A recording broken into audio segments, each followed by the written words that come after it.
c'est une personne morale ou bien une personne physique qui tient une comptabilité, il est obligé de faire une retenue à la source, c'est-à-dire le propriétaire doit faire une déclaration fin d'année en revenant sur l'abattement de 40% et l'imposition selon le taux de droit commun, c'est-à-dire le taux progressif. Donc ça c'est et si vous avez un particulier, c'est-à-dire le particulier ne va pas procéder à la retenue à la source, automatiquement le propriétaire doit faire une déclaration annuelle avec l'abattement de 40%. Directrice générale de l'école Sup RH, l'école supérieure de management et de gestion des ressources humaines à Casablanca, d'être les hôtes ce matin de la conférence autour de la nouvelle loi de finances 2023. Il faut dire qu'elle a été faite dans un contexte assez particulier, assez difficile. Tout d'abord, une conjoncture. L'État marocain s'est engagé dans des chantiers de grande envergure, notamment la relance de l'économie post-Covid, l'encouragement de l'investissement par le secteur privé et puis bien entendu la généralisation de la couverture médicale. Donc voilà, un contexte particulier, difficile. Et puis voilà, il s'agit aujourd'hui de discuter de tout cela, de cette nouvelle loi de finances, quels sont les grands gagnants, quels sont les grands perdants, quels en sont les défis. Et donc voici quelques-unes des questions qu'on a pu se poser ce matin. Bien entendu, cette conférence a été organisée en partenariat avec nos très précieux partenaires du laboratoire d'économie et de gestion, le LEG, de la faculté polydisciplinaire de Rebka, avec lesquels nous avons toujours beaucoup de plaisir à contribuer à des réflexions autour de thématiques. Au laboratoire d'économie et de gestion, merci à la faculté polydisciplinaire de Rebka, merci à nos partenaires de l'Ordre national des experts comptables, l'association marocaine de contrôle, comptabilité, audit, voilà, et puis bien entendu à l'AREMO, nos nouveaux partenaires du laboratoire de recherche en management des organisations, avec lesquels nous venons de concrétiser un partenariat auquel je souhaite polydisciplinaire de Rebka, l'université Sultan Slimane. Alors aujourd'hui, j'étais modératrice de la conférence sur la loi de finances 2023. En fait, certes que c'est une loi qui a largement abordé, analysé, étudié, mais on a voulu aussi porter notre, on va dire, notre valeur par rapport à cette nouvelle loi de finances. Donc on a abordé les nouvelles mesures, notamment fiscales, qui ont été abordées dans cette loi de finances, notamment dans le cadre national, ou plutôt le contexte national et international dans lequel a été conçu.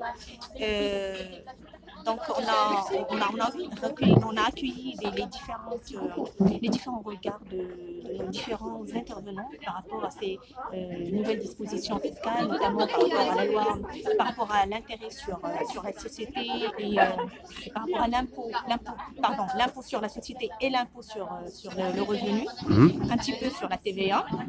Donc voilà, c'était, on va dire, un large éventail de questions, de débats pour creuser davantage la question de la loi de finances par rapport à notre statut. ظروف خارجيه منها الحرب ديال روسيا واوكرانيا، وعندنا واحد الظرف اخر هو الاله هو اللي كيقرر ما يعطينا الشتاء تكون الصباح كتكون عندنا سنه مزيانه، ما كيكونش الجفاف السنه ماشي مزيانه. دونك في هذا الاطار العام تنظمت لقاءات حول هذا القانون المالي اللي جاب واحد المجموعه ديال المعطيات شخصيا ما كنعتبرهاش قرارات اللي غادي تفيد المجتمع المغربي بكامله، ربما غادي تساعد واحد المجموعه ديال الفئات اللي معينه.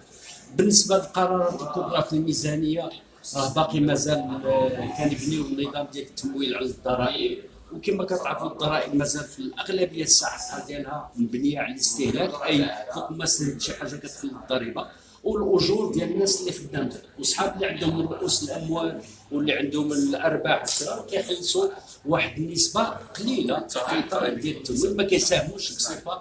عندنا بالعكس ما حد انت مرفه غادي تخلص ضرائب قليله، ما حد انت ما عندكش وانت غادي تخلص ضرائب اكثر بعض المرات كاع عندك. La loi de finances, ce n'est pas uniquement des chiffres.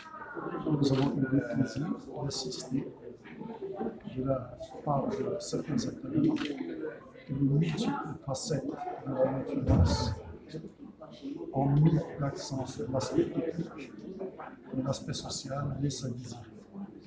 Malheureusement, nous avons une loi de finances qui devrait être un pacte social entre l'exécutif. الممثل ديال مختبر البحث في الاقتصاد والتغيير.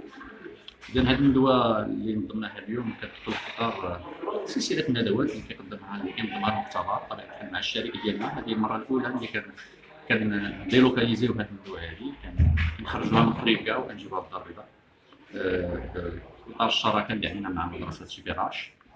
بطبيعة الحال كما جرت العادة المتدخلين كيكونوا في جميع القطاعات العمومية الخاصة المهنيين. الهدف هو أنه النقاش يكون يحاول يمس جميع الجوانب اللي كتعلق بالقانون المالية، وبطبيعة الحال المساهمة ديال الحضور عن طريق الأسئلة والأجوبة. أعتقد Elle est trop ambitieuse jusqu'à ce que parfois on se demande est-ce qu'on a l'aptitude et les capacités financières pour la financer. Concernant les grandes orientations et les objectifs de cette loi de finances. Alors cette loi de finances, et c'est pour la première fois qu'on parle d'une loi de finances qui consacre ce qu'on appelle l'État social. Alors le budget de l'État a consacré plusieurs milliards de dirhams qui vont dans le sens d'investir dans le social. Tout ce qui est familial, tout ce qui est dialogue social, tout ce qui est la femme, l'insertion de la femme dans l'économie, tout ce qui est retraite, etc. مع الحدث وفي قلب الحدث.